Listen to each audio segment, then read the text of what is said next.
जैसा कि आप सभी लोग जानते हैं कि 10 अक्टूबर को 8 बज करके कुछ जो आज हम लोगों के बीच में नहीं रहे, उस स्वर्गीय श्री मुलायम सिंह यादव जी थे, जो इस प्रदेश को, उत्तर प्रदेश को, इस देश को एक अच्छी दिशा देने में बहुत ही माहिर थे और उन्होंने अपने समझ से बहुत ज़्यादा इस उत्तर प्रदेश को दिया भी है। आप लोग जान लीजिए, ये इटावा जिले के सैफई गांव से बिलोंग करते हैं। इनका मूल निवास वहीं का था। ये बहुत गरीब परिवार के भी थे, कोई बहुत बड़े आदमी नहीं थे, लेकिन सोच इनके अंदर थी। ये 14 साल के उम्र से ही इनके मन में लोगों के प्रति, इस समाज के प्रति लोगों का कैसे विकास हो, गरीब तबकों का, अल्पसंख्यकों का, मतलब इनकी जो भी लड़ाई थी वो जातिवादी नहीं थी। इनकी लड़ाई समाज के लिए थी। जो भी इन्होंने किया, पूरा जीवन अपना न्यौछावर कर दिया इस समाज के लिए। तो ये 14 साल के उम्र में ही जेल जा चुके थे। आप लोग जान लीजिए, बाप दादा लोग खेती पाती करते थे, लेकिन इनके अंदर इतना जो है टैलेंटेड पना था कि ये समाज के लिए 14 साल की उम्र में ही जेल जा चुके थे। अंतोगत्वा वहां से आने के बाद इन्होंने जब 18 वर्ष 20 वर्ष की आयु में क्रॉस किए तो ये अध्यापक भी हुए थे, लेकिन इनका लगाव था समाज से और समाज का भला करने के लिए जरूरी है कि इस देश के राजनीति में आना पड़ेगा, प्रदेश के राजनीति में आना पड़ेगा। तो इन्होंने वहीं से राजनीति की शुरुआत की और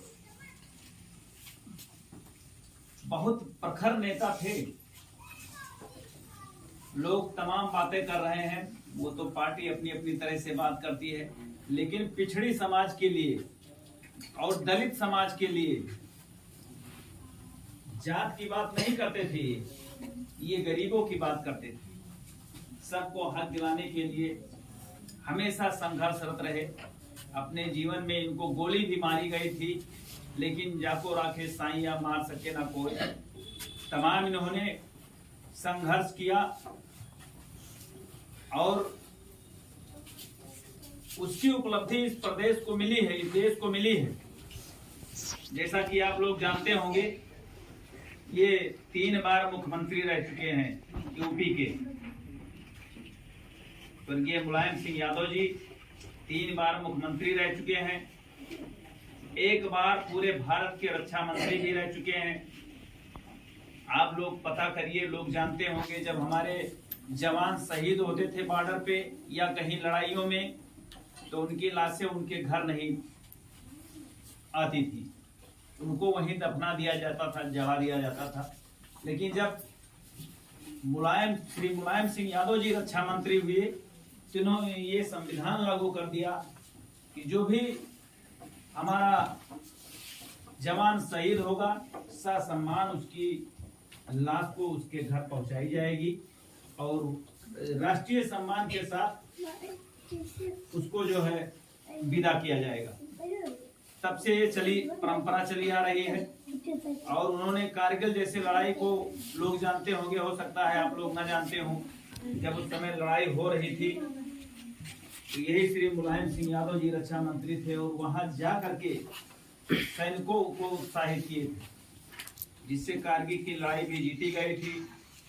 इन्होंने छोटा मोटा काम नहीं किया है अपने जीवन काल में, बहुत बड़ी बड़ी उपलब्धियां हासिल की है इन्होंने, जिससे आज इस समाज को फायदा है, इस प्रदेश को फायदा है, इस देश को फायदा है। ये 3 बार मुख्यमंत्री रहे यूपी के, 1 बार रक्षा मंत्री रहे पूरे भारत के, और 8 बार ये विधायक रहे।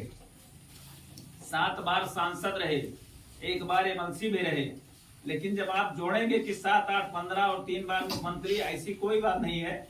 जैसे ये होता था कि ये विधायक हैं, अगर सांसदी का चुनाव होता तो सांसदी में लड़ जाते थे, जीत जाते थे, विधानसभा पे इस्तीफा दे देते थे। नहीं तो उस तरीके से जोड़ने से तो बहुत उम्र हो जाएगा, उतना उम्र ही नहीं है उनका। तो यहाँ संदेह लोग व्यक्त करते हैं, लेकिन ऐसी कोई बात नहीं है। अभी उनकी इस समय भी वो सांसद थे, जो आज वो इस दुनिया में नहीं रहे, हम लोगों के बीच नहीं रहे, तो उनकी बहुत बड़ी गाथा है। आज वो वेदांता अस्पताल में एडमिट थे करीब 1 महीने 1.5 महीने से।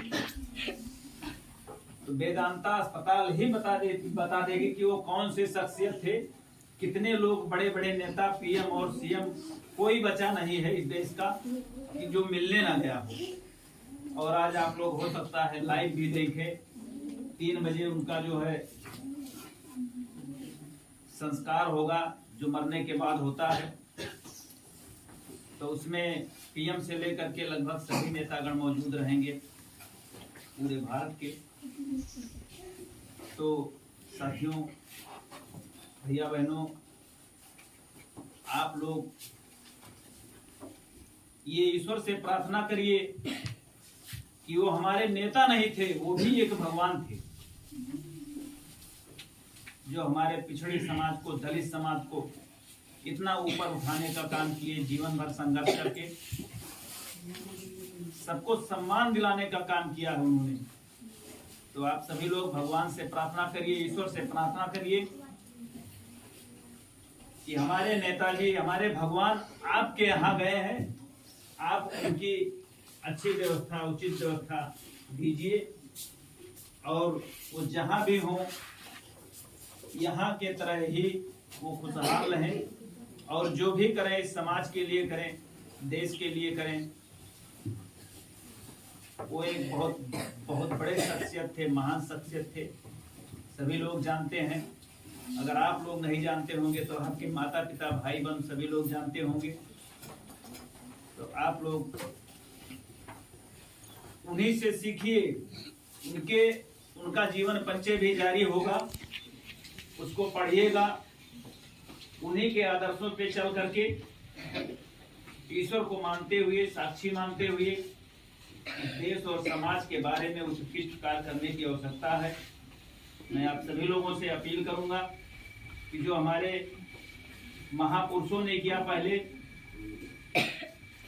आज तमाम जो हमारे अच्छे नेतागण हैं, जो इस समाज के सुधारक हैं, उनका नकल करते हुए, अनुसरण करते हुए हम हमेशा आगे बढ़ेंगे। और इसी के साथ आप लोग ईश्वर से प्रार्थना करिए कि जहां भी हो हमारे भगवान, हमारे नेताजी, उनको ईश्वर से सम्मानित और सुरक्षित रखें, और वहां भी अपने अच्छे कर्मों का जलवा दिखाएं हमारे भगवान साहब नेताजी। इसी के साथ मैं अपनी बातों को विराम देता हूँ।